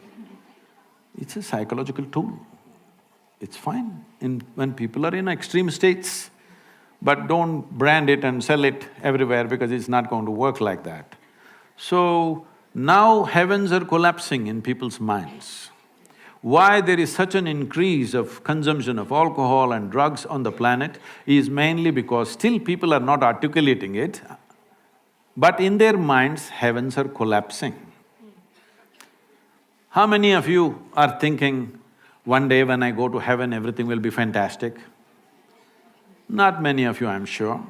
But in the previous generation, if you had looked, the numbers were quite significant. So heavens are obviously collapsing in human mind, because if you ask three questions, all the three heavens will collapse. Yes. So now once human intellect became active, inevitably it'll ask questions. If you ask questions, these things will collapse. So people are trying to have alternatives right here, that they're getting drunk and drugged right here. So this is the moment. All of you young people must understand this. At this point of time, if we don't raise human consciousness in a big way, if you don't teach people how to sit here absolutely blissed out by your own nature, believe me, in another 50 to 70 years' time, at least 90% of the human population will be on some kind of chemical. To be healthy, they need chemicals. To be peaceful, they need chemicals. To be joyful, they need chemicals. For everything, they need chemicals. I want you to know this, 70% of US population is on prescription medication. The most affluent nation on the planet. Why does individuals and society seek affluence? Because the first step of affluence is choice of food, choice of nourishment. The second step of affluence is choice of lifestyles. The most incredible variety of food is in front of you and enormous lifestyle choices are there, and in this society, 70% of the people are on pharmaceutical, prescription medication. This clearly shows if you do economic development without also cultivating human consciousness, our wealth will become our biggest problem. So we are still on the threshold of economic development. This is the time where we have to invest in evolving human consciousness. For all this previous question, the problems that you asked and everything, fundamentally evolution of human societies need to happen. But there is no such thing as a society, there's just you and me. It's only individual people. If you and me evolve, society has evolved, world has evolved, isn't it? Society is only abstract, it is actually all of us individuals, isn't it? So if individual evolution in terms of becoming conscious doesn't happen, you will see 90% of the population will fall into chemicals. When they fall into chemicals, I'm not talking about this as a moral thing. If 90% of the human population goes on constant usage of chemicals, the next generation that we produce will be a generation which will be much less than who we are. And that's a crime against humanity. Every generation, the next generation that comes, must be at least one notch better than who we are. If we produce a generation less than us, then we have committed a crime against humanity, we have taken humanity backwards. And that is what will happen if chemical usage multiplies and it is going wild. This is the time to raise consciousness, that's why we are here with you. To blow your mind without cocaine. I think Anjali has a follow-up question to that, so post her question, we will continue taking questions from the audience. So just going back a little, so psychology and psychiatry has been infamously held by the neck because of pills. This is something that, has been like a raising concern in everybody's mind, because at least that stigma of going to counselors have fortunately come down a little, but the fact that people go to psychiatrists and the fact that they are prescribed pills is somehow still there. And the fact of the matter is that when a patient is put on pills, it's not the be-all and end-all of it. They do not stick to the pills for the rest of their lives. They are put on the pills so that the psychotherapy or like the therapy works on them, and little by little they are actually put off the pills. And until and unless that entire procedure of putting you off the pills and making you independently live without the pills happen, the procedure is incomplete. Unfortunately, a lot of these procedures are, left halfway because, people do not complete the term of, their therapy. But the entire science… You're telling me, I'm not rubbishing the science. I did not rubbish the science. I only said somewhere in a quote, not even a saying, somewhere past quote that was put out, I said, if things are going wrong with your life, it's bad enough. If you get depressed, you're only multiplying the problem. For this, the activists have been… You also? You also? Okay. Okay, I'll explain that. I very much understand. I'm closely associated with various people who are in the profession. And there are many people, because every day I'm meeting thousands of people, not everybody is perfectly sane, a lot of them go off, they need doctor's help, everything. It's not we're discounting that. But if you do not bring the fundamental responsibility in every human being that their physical and mental health is their business, if you do not bring this from an early age, you will see a lot more people will go off. Don't think everybody is pathologically ill, no. Those who are pathologically ill, without medication for periods of time, they may not be able to come out at all. Some of them will never come out, that is also there, that's a different matter. But we are talking about all the fringe kind of madness, which all of us have. I can also drive myself into depression, something that I want doesn't happen. Everybody capable of driving themselves into depression, isn't it so? Is it possible or not? So what you're saying is depression is not a choice? I mean, is that what you're saying? You think depression is a choice? Like, there might…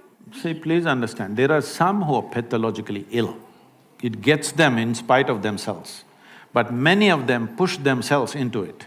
Suppose you get very angry, what is the expression you use? I'm mad at you. So consciously, willingly, you're getting mad because you get some results in the society. If you keep trying it, because the line between sanity and insanity is so thin, if you push, one day you will cross. There are many people in the world who need not be ill, both physically and mentally, not just mental illness I'm talking. Both physically and mentally, they need not be ill. See, right now, for last 50 years, some millions of cardiac surgeries have been done. Today surgeons are clearly telling you, if you go off red meat, you eat the right food, if you exercise, you will not come for the surgery table. Is that against your cardiology?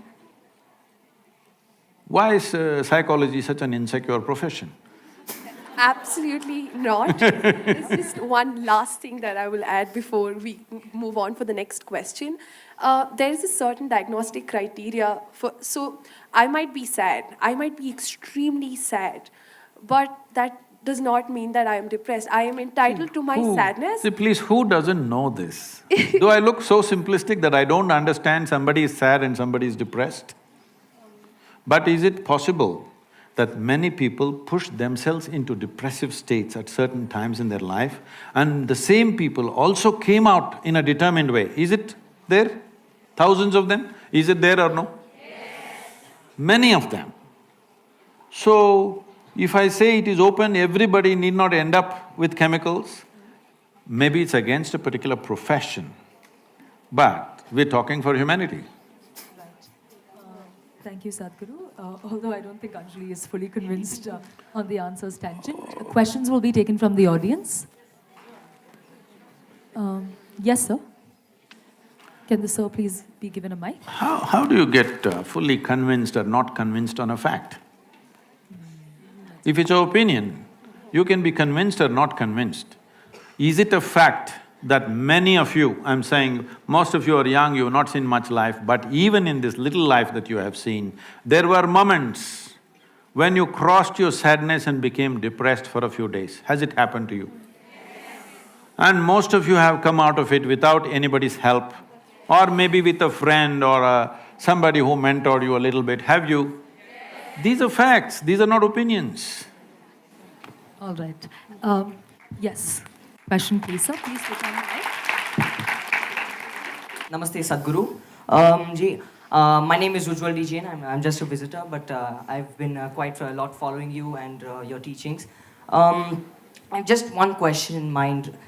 In today's day and age where students are very well connected on social media and there are a number of ideas which have been shared on social media, both on and off social media, the main question which I want to ask is, many people find that there are an array of conflicting ideas which are floating around in social media. And sometimes, many a times, these ideas are equally appealing as to the conflicting idea.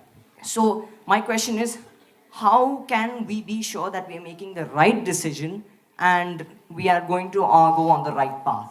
Okay. Thank you, sir. Now, once you say there is a right path and a right decision, you are trying to make a world full of fanatics. There is no right decision in your life. Whatever stupid decision you take, if you put your mind, heart and soul in it and make something out of it, it may turn out into a great thing. Is this the right thing I did? Who is to decide what is the right thing you did?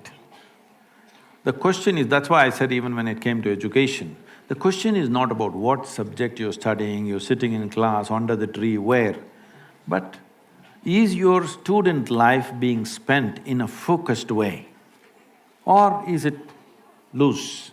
That's a question. So there is no right thing to do, but if you put everything that you have into it, it becomes a great thing to do. So, right decision, right path, the moment you fix those things, we will become fanatical and you will see nobody will be right, everybody will pretend to be right. And that's a world we have created for a long time, it's time to change that. Questions from the audience, please? Namaskaram, Sadhguruji. I'm Vrinda. So my question is, how can one spend a balanced time in academics and spirituality, or maybe career and spirituality? See, anything that you do with your body is connected to time, it takes time. You want to run, you want to walk, you want to do this or that, everything takes time. What you do with your mind also takes time, but not to the same extent enslaved to time. Physically, all these timings, Mr. Bolt runs something in 9 seconds means because body and time are related. Because our sense of body, our sense of time is only because of our body. You don't have to look at your watch to know what is the time. If you observe your bladder, you know how many hours you've been sitting here. I'm saying our sense of time is essentially because of body. We had sense of time even before the watch came, isn't it? Because physical is keeping time, always. How long you can sit here, how long you can walk, how long you can do something, everything is decided by time. Time may be a relative experience at different times. You have seen at a certain time when you're very joyful one day, 24 hours, poof, went like a minute. Another day you're little depressed. Clinically depressed. Then, that one day feels like a whole lifetime. See, when we are very miserable for some reason, that one day… I'm not picking on you, I'm just joking with you. Okay? I'll come for counseling. It's okay, right? Yeah. So, when somebody is very miserable, you will see time just won't roll. So time is a very relative experience, but still it's very directly connected to our body. If we did not have a body, suppose you don't have a body, you sit here for 10,000 years, what's the problem? Isn't it? So when it comes to the mind, it is not as much enslaved to time as your physical body, but mind also has time. But there are dimensions within you which are not related to time. So, this thing about right path, wrong path, all these things largely relates itself to body because it takes time, it takes away life. If you just take a wrong turn, it'll take away life. Maybe you lost half an hour, but you lost not half an hour of time, you lost half an hour of life, isn't it? So when it comes to physical things, we must be little conscious of which turn to take because it takes away our time. Mentally, you can take any turn you want, whichever way you want, because it doesn't take much time. So when you talk about spiritual process, it doesn't take time at all, it's an inner dimension which doesn't relate to time. So your education, you may be studying, you may be running, you may be working, to be spiritual it doesn't take time. Only little initial guidance may take time, afterwards it doesn't consume time because it's not physical in nature. Thank you so much, Sadhguru. We will be taking the last question from the audience. Yes, ma'am, please. Namaskaram, Sadhguru. Where are you? Okay. My name is Raman, and my question is that at some point or some other point, all of us we feel kind of lost, like we're not connected to something, or this idea of not belonging anywhere. So, what is that phase, and how can we come out of it? That's called freedom. Yes. See, people are always talking about freedom, but they're always thinking how to bind themselves to something or somebody. If you're really lost in your life, you're absolutely free, isn't it? Hello? No? So, freedom is a territory which needs lot of maturing and culturing to handle. Otherwise, people doing compulsive things, they're thinking they're free. These are compulsive things. Somebody is drinking, if you say, why don't you not drink today, you can do it tomorrow. Why don't I have the freedom to drink? No, it's compulsive. If you're calling your compulsiveness as freedom, it's very unfortunate. You lost all your freedom in compulsiveness. So freedom is that kind of a territory where you have to culture yourself, mature yourself to exist free.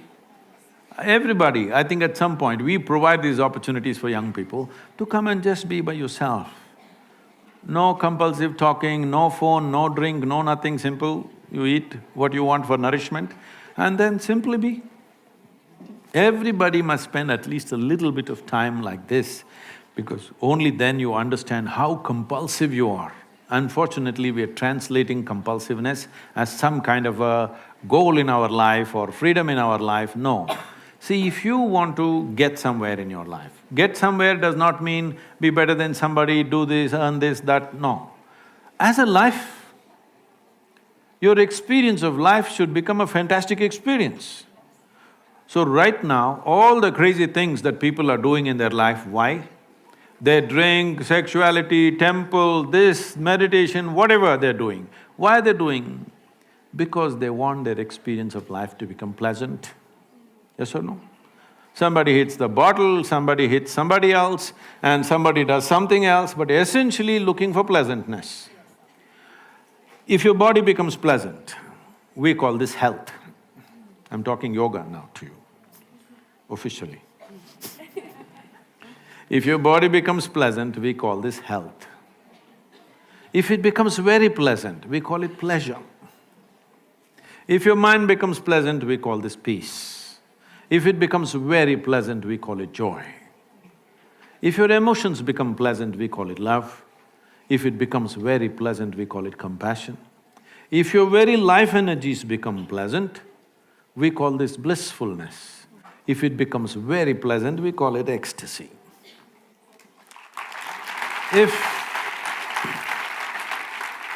If your surroundings become pleasant, we call this success. Only for this last one, to make our surroundings pleasant, we need the cooperation of many forces around us. Many things have to fall into place. But to keep your body pleasant, mind pleasant, emotion pleasant, your life energy is pleasant, it's 100% your business, not good for the business. Isn't it 100% your business to keep this body, this mind, this emotion and this energy pleasant within yourself? If these things are pleasant, right now you sit here and you're blissed out. Now, what will you do with your life? What do you think you will do? Probably nothing. Really? Okay, she's saying probably I'll do nothing. I'm asking all of you, tell me, on a day when you're very happy, are you willing to do lot of things? Or a day when you're depressed, you're willing to do lot of things? When you're happy, you're willing to bend backwards and do everything possible. When you're little unhappy, how difficult it is to move you, isn't it? So why do you say if you're blissed out, you'll do nothing? It is just that you will no more be a vested interest. You are not in pursuit of happiness. Your life is an expression of your bliss. Now what will you do? You will do what's needed. Every human being should be doing what is needed, isn't it? Right now, they are trying to milk happiness from the world, destroying the world in the process, completely destroying the world. See, today, what is it that these ecological disasters unfolding, what do you think it is? In pursuit of human happiness, isn't it? Nothing else. In pursuit of human happiness, we have turned this planet into a bonfire and people are not even happy. Forget about being happy, most people are in different state of struggles. So, it's very, very important. What is in your hands? First, all those things must be taken charge of. What we do in the world, let us see to what extent the world allows us to do it. Your body, your mind, your emotions and your energies must take instructions from you, isn't it so? Hello? Right now, it is taking stimuli and instructions from all sorts of people. So how the hell do you think you will go where you want in your life when somebody else and somebody else can make this body, this person do whatever they want? At least what happens within you must be determined by you. What happens around you, it'll never be 100% determined by you. If you work hard, a little more influence, otherwise little less influence, but never 100%. Outside situations will always be like that and they should be like that, because if the whole world happens the way you want, then where do I go? Little bit your way, little bit my way, little bit somebody else's way, it's fine. But what happens here must be my way. If this one thing happens your way, will you keep yourself blissful, miserable, depressed, what? So essentially, you must understand, you can call it stress, anxiety, misery, depression, whatever you call it. Essentially, your intelligence has turned against you. That's all that's happened to you. Because there is no any kind of knowledge in your education system from ABC to till this day, how to take charge of the faculties that you have within yourself. There is no addressing it at all. If you address it, people say, oh, you are archaic. This has become the norm in the country. If you say you need to do something with yourself, no, we do everything outside. No, you need to do something with yourself because otherwise you will not happen the way you want yourself to be. That's a disastrous life. Thank you so much, Sadhguru. It's an absolute pleasure having a conversation with you. Can I have free consultation? Yes, I'm sure Anjali will make arrangements for that. I'm so sorry, there is a constraint of time. I apologize for the inconvenience. She is the elected leader here, you can't go beyond that. You must ask her. She is the elected leader here.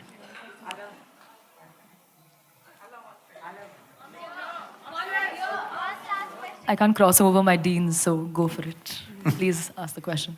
Pranam Sadhguru. I am from West Bengal. My name is Shourabroto Mukherjee. I have been following you for last 3 months. Was that a warning? No. Why, sir? No.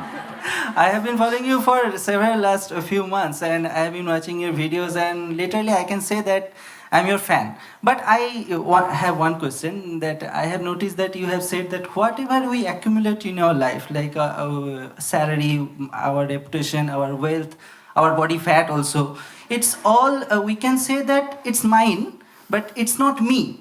You say, I have seen this, and it's extremely logical. Sure, I can say that the house is mine, but that's not me. I can say that the body is mine, but that's not me. Then what is me? Then what is me? If I release whatever I earned, if I remove whatever I earned, then what is me? What is my existence? That's what I want to know. Why are you asking me, huh?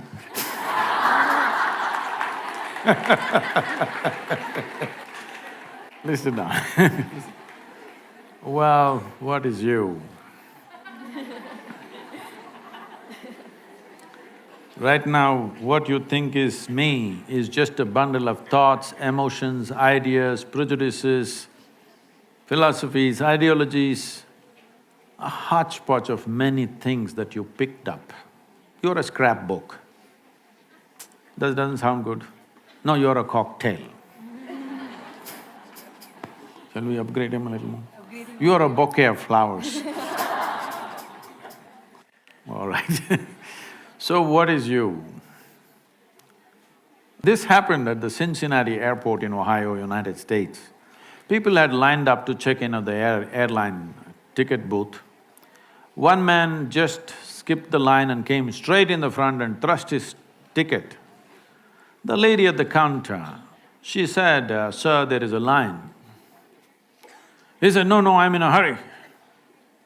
She said, "Everybody's in a hurry, you're on the same plane. Please stand in the line." Then he said, "Do you know who I am?" She looked at him, promptly picked up the microphone and said, "There is a man here who does not know who he is, can somebody help him?" So, who am I is not a question that you ask somebody, it's a question that you ask yourself. Make it more and more profound. If you had stood up, this is like what you are asking is like a morning prayer, you know, how people pray. If you can learn one mantra, your child is doing, and phone also you can attend in between. These days, even in the temple, priest is attending the phone in between. All this. This happened closer to Christmas. A lady in Minnesota was praying. It was overheard by the neighbors. She was praying, "Dear God, please this time, last time that old fool Santa Claus came and he mistook my prayers. What I want is a thin, slim body and a fat bank balance. Last time he mistook this."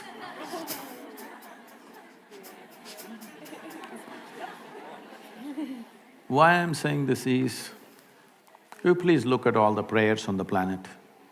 Dear God, give me this, give me that, save me, protect me. Does it look like something divine or does it look like simple survival? Survival, outsourced. To survive on this planet, you just need 4 limbs and a few brain cells which work.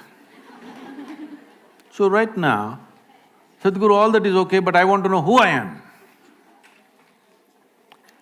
This whole who am I business became very popular because of Ramana Maharshi, you know. You heard of Ramana Maharshi? He's not a Bengali. So Ramana said, "Who am I?" and sat down there.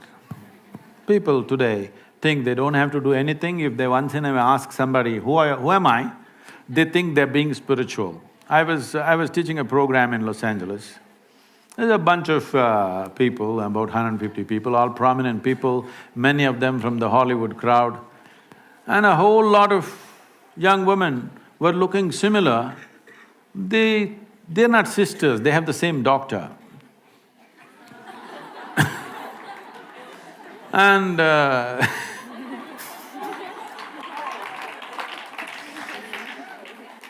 and then one of them says, "Sadhguru, I'm just teaching them a simple 21-minute practice." Why? To turn you inward. Because you're asking this question out, you will not find anything. If I tell you you are an Atman, Paramatman, nonsense, where does it take you? Just more vocabulary.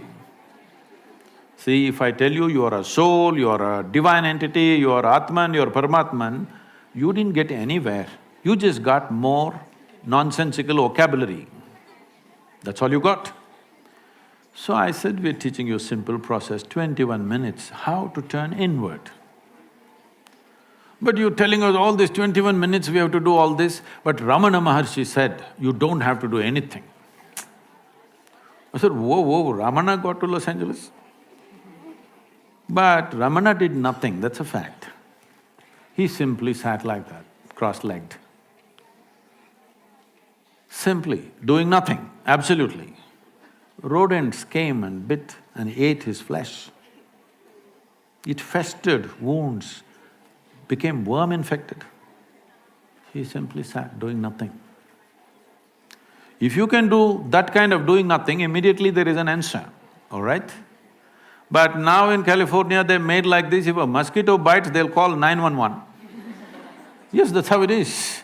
In this state, you don't ask. So right now, if this is an existential question, this is not a small question. You don't know who you are. Is it a small problem? Huh?